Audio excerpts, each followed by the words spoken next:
તો અમદાવાદ જીસીસીઆઈના નવા હોદ્દેદારોનો પદગ્રહણ સમારોહ યોજાયો। મુખ્યમંત્રી ભૂપેન્દ્ર પટેલ આ પદગ્રહણ સમારોહમાં ઉપસ્થિત રહ્યા। વાડીલાલ ગ્રુપના ડિરેક્ટર રાજેશ ગાંધી જીસીસીઆઈના નવા પ્રમુખ બન્યા।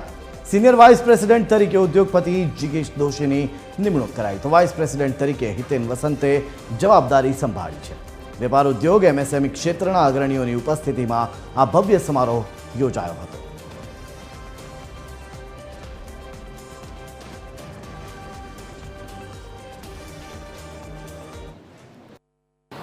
गुजरात चेम्बर ऑफ कॉमर्स नवनियुक्त प्रमुख श्री राजेशभाई गांधी અને એમની નવી ટીમ અને સાથે સાથે સંદીપભાઈ એન્જિનિયર અને એમની જૂની ટીમને પણ ખૂબ ખૂબ અભિનંદન પાઠવું। સંદીપભાઈ કહેતા હતા એમાં કે ભાઈ જેટલા બને એટલા બધા વધારે સાથે ને સાથે રહીએ તો સારું કામ થાય।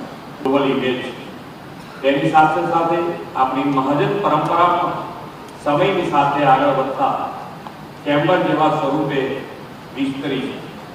જીસીસીઆઈની જે નવી ટીમ આજે પદભાર સંભાળી છે તે ટીમ પણ એ જ પરંપરાને આવનારા વર્ષોમાં યથાવત રાખશે તેવો મને વિશ્વાસ છે।